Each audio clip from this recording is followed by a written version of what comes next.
Bonjour, aujourd'hui mon histoire s'intitule Un vent salvateur. Cette histoire m'a été rapportée par le pasteur Eugène Niati, qui vit au Zimbabwe, l'ex-Rhodésie. Voici ce qu'il me raconta. Mon papa était missionnaire à l'Armée du Salut, où il exerçait la profession de maître d'école itinérant. Il était sans cesse désireux d'améliorer les conditions matérielles de l'école où il enseignait. Chaque fois qu'il quittait une école, il vérifiait que, depuis son arrivée, celle-ci avait été améliorée. Mon père faisait souvent des projets pour collecter des fonds afin de développer et d'enrichir l'école où il enseignait. C'est ainsi qu'un jour, il a quitté Bulawayo au Zimbabwe pour se rendre chez un ami qui était propriétaire d'une grande ferme. Afin de solliciter son aide financière, il souhaitait lui demander d'investir dans l'amélioration et le développement de la dernière école où il exerçait. Il n'a donc pas hésité à faire ce voyage de 40 kilomètres en bus. L'autobus n'allait pas jusque chez son ami. On l'a donc déposé à un carrefour d'où il a dû marcher dans la brousse jusqu'à la ferme. Il savait que c'était une très longue marche de 7 heures qui l'attendait. Après avoir marché plusieurs heures, il commença à se sentir fatigué. Il était 23 heures et il décida de dormir dans un fossé au bord du chemin.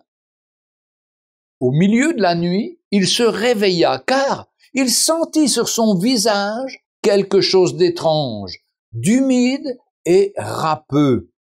C'étaient les langues de 2 petits chiens qui le léchaient, puis qui voulurent jouer avec lui. C'est à ce moment-là que le vent se leva et se mit à enfler. Il souffla très fort et longtemps, si bien qu'au bout d'un moment, les chiens partirent pour disparaître totalement. Après seulement 3 heures de sommeil, il se réveilla à nouveau, car il y avait encore de forts coups de vent, puis il reprit sa longue marche. Le matin, il arriva enfin à la ferme. Dès que son ami, le fermier, le vit, il accourut vers lui, l'air surpris et préoccupé.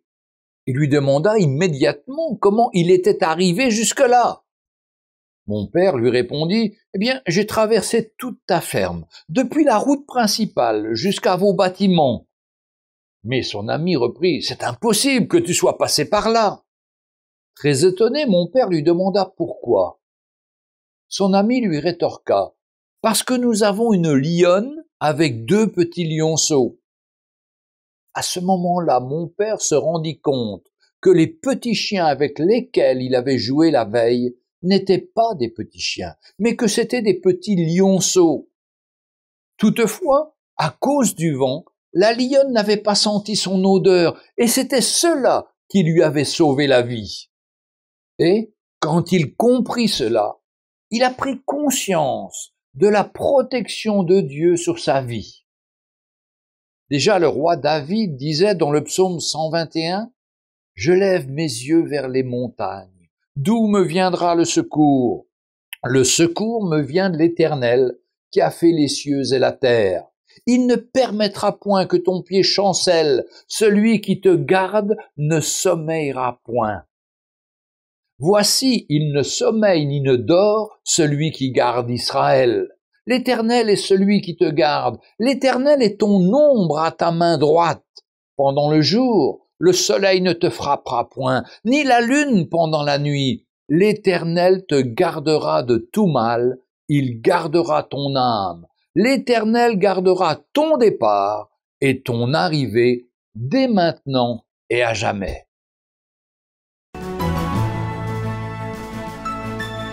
Retrouvez Un jour une histoire sur www.365histoire.com.